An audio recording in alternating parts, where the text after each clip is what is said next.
오늘은 2021년 10월 10일 성령 강림의 제 20번째 주일입니다. 우리 다 같이 성령의 깃발 하시겠습니다. 성령의 깃발. 주님, 한결같은 마음으로 살게 하소서. 세상의 헛된 소리와 유혹에 걸려 넘어지지 않게 하시며 성령과 사랑에 대한 간절한 심사를 회복하게 하소서. 그리하여 용기 있는 믿음과 희망에 찬 하루하루가 있게 하소서. 목마른 이에게 마실 물이, 배고픈 이에게 먹을 양식이, 헤매는 이에게 길잡이가 되며 상처받는 이에게 치유의 품이 되는 복된 존재가 되게 하여 주소서. 바람이 불지만 흔들리지 않고 맹렬한 추위가 온다 해도 움츠러들지 않으며 성령의 깃발을 준비하는 진정한 슬기로움이 우리들에게 그득하게 하여 주소서.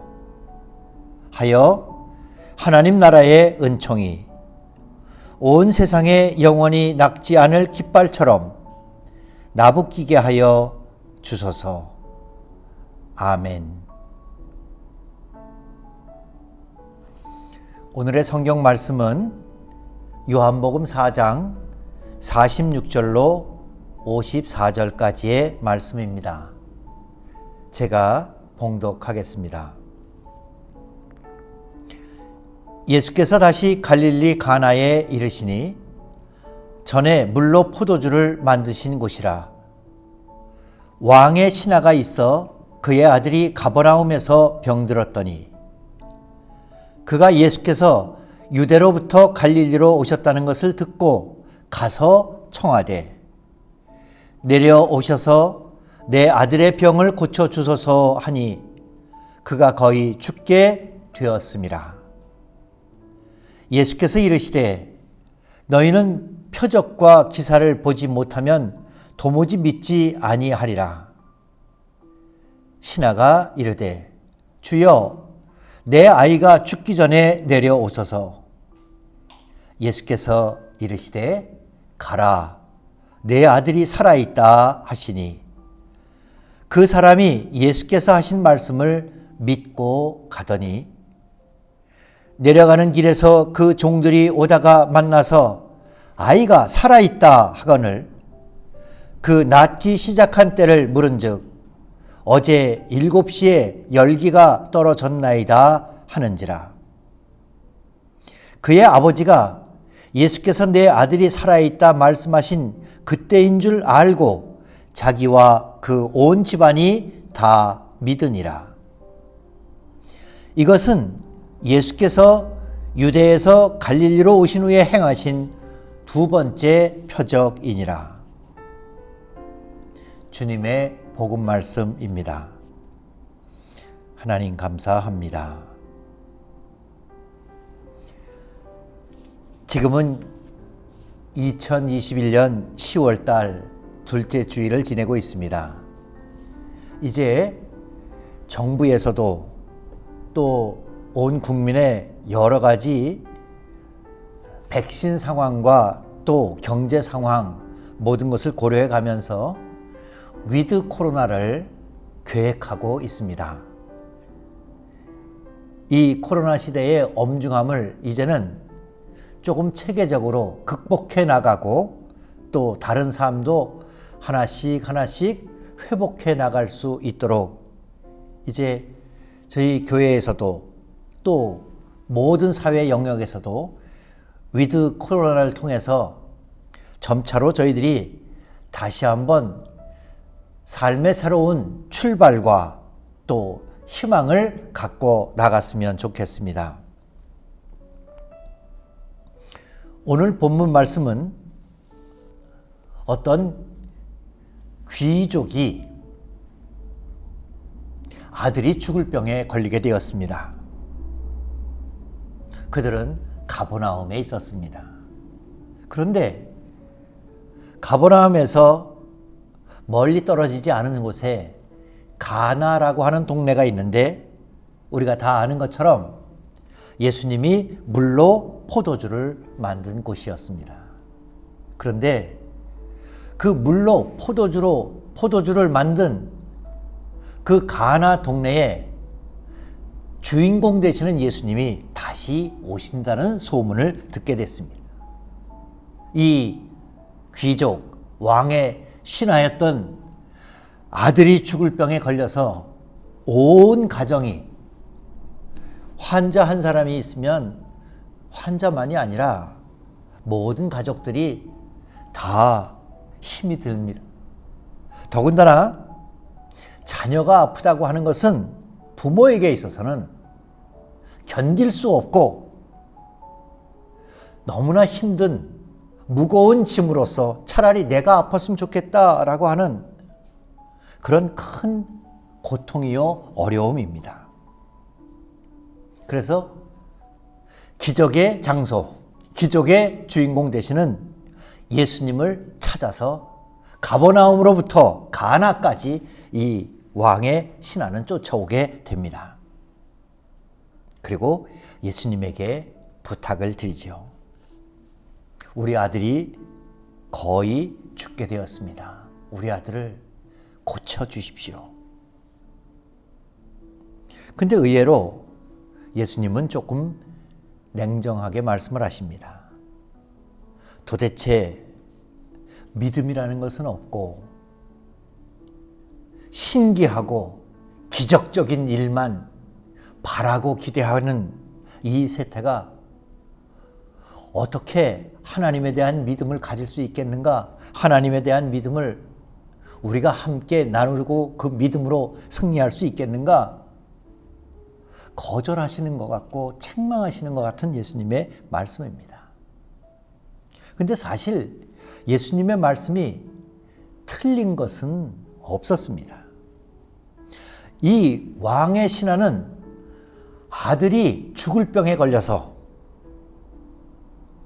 예수님 좀 내려와서 가버나움에 와서 우리 죽어가는 아들 죽기 전에 만져주시든지 기도해 주시든지 기적을 일으켜 주시든지 고쳐주십시오 라고 마음은 뜨겁고 그 마음은 간절하고 마음은 터질 것 같이 예수님에게 모든 사정을 다 고하고 있는데 이 왕의 신하는 예수님과 아무 상관이 없습니다.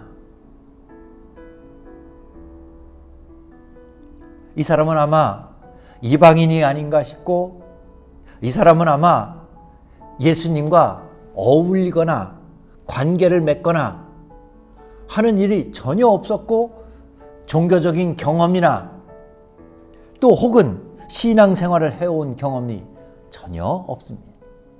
더군다나 말입니다. 지금 예수님은 가나에 계시고 이 아픈 아들은 멀리 한 7시간에서 8시간 떨어져 있는 가버나움에 있습니다. 아픈 당사자, 환자가 이 자리에 있지 않습니다. 예수님에게 어떻게 하라는 얘기인지, 예수님과 아무 상관도 없는 왕의 신하가, 그리고 평소에 신앙생활이나 기도생활이나 혹은 성경에 대해서 얘기를 한다든지 하면 아무것도 공유할 것이 없는 그 왕의 신하는 급한 마음만 가지고 예수님에게 내 아들을 고쳐주십시오. 내 아들이 죽기 전에 꼭 가버나움에 가셔서 좀 우리 아들을 어떻게 좀 살려주십시오. 부탁하고 있습니다. 다른 사람이 그렇게 생각할 수도 있고, 그리고 무엇보다 자기 자신에게 3가지 장벽이 있습니다. 이방인입니다. 환자, 그 당사자가, 아픈 아들이 여기 있지 않습니다. 멀리 떨어져 있는, 예수님 앞에 데리고 온 것도 아니고 그냥 멀리 있는 아들을 살려달라고 급하다고 중하다고 얘기하고 그 자리에 그 아픈 아들은 없습니다. 그리고 이 왕의 신하는 자기가 기적을 경험한 적도, 자기가 그런 기적을 위해서 기도해보거나 종교적인 훈련을 하거나, 아마 요즘 말로 하면 교회를 다녀보거나 성경을 읽어보거나 이런 일도 없습니다. 그런데 이 세 가지, 예수님이 아무리 급하다고 하고 아무리 중하다고 하고 아무리 사정을 해도 예수님이 내 부탁, 우리 아들 아픈 것을 고쳐주셔야 될 이유가 없을 거다라고 하는 게 스스로 가지고 있는 생각입니다.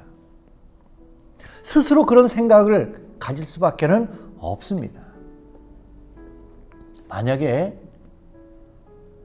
하나님을 믿는 사람들, 하나님의 백성이라고 하고 하나님을 믿지 않는 사람들, 무신론자라고 하면, 무신론자를 다른 말로 하면 믿지 않는 사람이지만 하나님이 안 계시다고 믿는 사람들입니다. 일종의 믿음입니다. 그렇다면 여기 있는 사람, 이 사람이 가지고 있는 장벽은 예수님이 도와주셔서 기적적으로 우리 아들이 낫지 않은, 그것도 빨리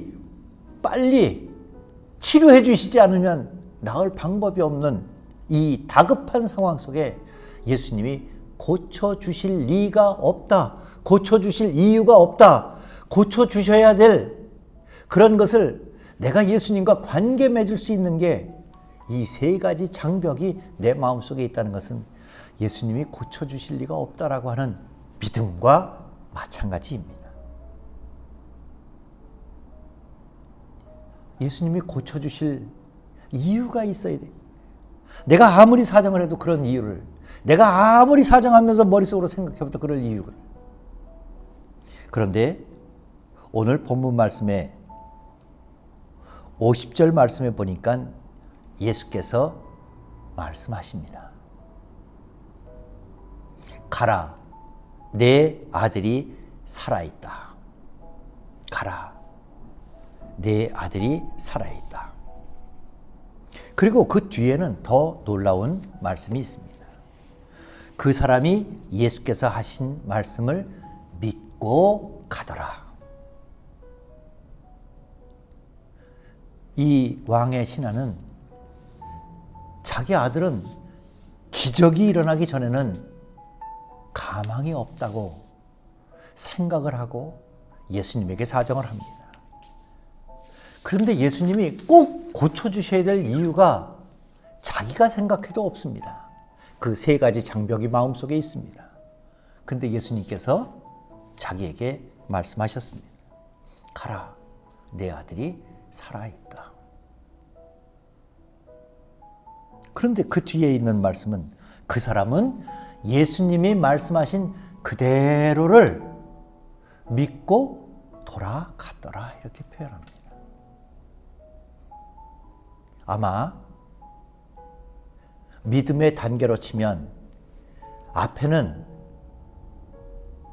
자기의 아들이 너무 아프니까 무슨 기적이 일어났으면 좋겠다라고 기적을 희망하는, 자기 마음속에 너무 간절하니까 내가 지성이면 감천일 거라고 하는 그런 믿음이었다고 한다면, 뒤에 있는 것은 예수님께서 가라, 내 아들이 살았다. 그 말씀을 꼭 붙잡고 우리 아들이 꼭 살아야 되겠습니다 라고 하는 말씀을 의지하고 그 말씀에 자기 마음을 내려놓고 싶은, 그 말씀에, 예수님의 그 말씀에 자기의 간절함을 거기다가 내려놓고 싶은 그런 심정. 이것을 믿음이라고 한다고 하면 아마 계속해서 자기 마음속에 있는 세 가지 장벽, 나는 예수님과 아무 상관이 없는 이방인이고, 나는 여적근 예수님하고 혹은 하나님하고 성경하고 예배하고 이런 걸 종교적인 누적된 경험이 없다라고, 또 환자 당사자가 여기 현장에 없고 멀리 떨어져 있는 이런 세 가지, 예수님이 고쳐주실 수 없을 거다라고 하는 세 가지 이유를 안고도 예수님이 가라, 내 아들이 살았다 하니까 갑니다. 요한복음에는 믿음을 강조하는 말들이 많이 있습니다.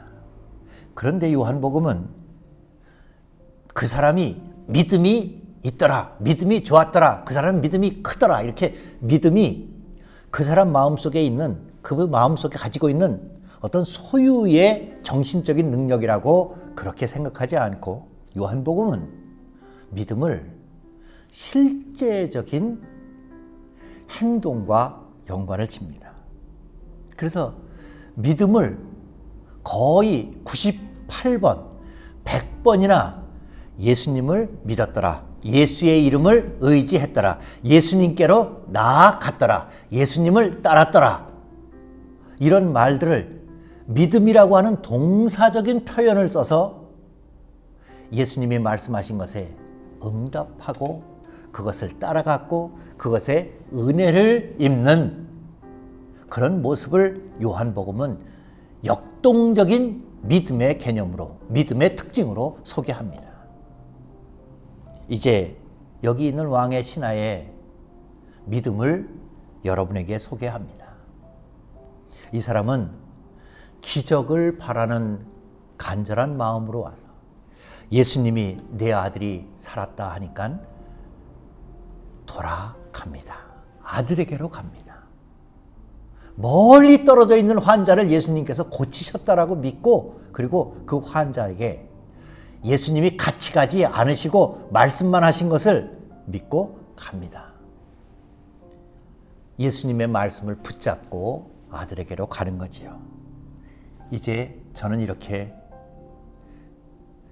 여러분과 함께 다시 한번 요한복음에서 믿음은 우리로 하여금 움직이게 하고 따라가게 하고, 믿음은 우리로 하여금 예수님이 하시는 일에 뛰어들 수 있도록, 참여할 수 있도록 우리를 움직이시는 힘이다 라고 하는 역동적인 인식의 신앙을 생각한다면, 예수의 말씀을 붙잡고 아들에게 간 게 아니라 조금 더 은혜스럽게 표현한다면, 예수님의 말씀이 이 왕의 신하의 마음을 붙잡았습니다. 예수님의 말씀이 이 왕의 신하가 나를 도와주실 리가 없을 것 같은데, 그래도 내가 간절히 바라고는 있지만 나를 꼭 도와주시고 꼭 내 아들을 고쳐주셔야 될 아주 틀림없는 이유는 없을 것 같지만, 예수님이 그렇게 말씀하셨으니까 내가 그 마음을 내 아들이 살았다고 하는 곳으로 빨리 가서 아들이 살았는지 한번 보고 싶습니다. 그 말을 믿고 그 말을 붙잡고 그 말씀을 따라서 갑니다 하는 것은, 내가 아주 마음의 소통함이 생겨서 예수님의 말씀을 붙잡았다, 꼭 붙잡았다 하는 나의 큰 믿음이다 라고 하는 것보다는, 예수님의 말씀이 이 왕의 신하의 마음을 붙잡아 줍니다. 내가 말씀을 붙잡았다라고 할 수 있지만, 말씀이 나를 붙잡은 더 큰 은혜의 역사를 생각할 수 있습니다. 내가 말씀을 그거보다 더 먼저, 더 크게는 예수님이 가라, 내 아들이 살았다 하는 말씀이 내 마음을 사로잡고 내 마음을 붙잡고, 말씀이 내 마음을 이끌어가서, 그는 예, 알겠습니다, 제가 아들에게 가보겠습니다, 이렇게 멀리 떨어져 있고 환자가 이 앞에 없는데도, 안수도 안 하셨는데도 말씀이 내 아들을 낫게 하셨고 내 아들이 살아있다면 가겠습니다. 그것은 왕의 신하 마음속에서 스스로 일으킨 게 아니라 예수님의 말씀이 그 마음에 들어가 마음을 붙잡고 그 마음을 움직인 역사였습니다.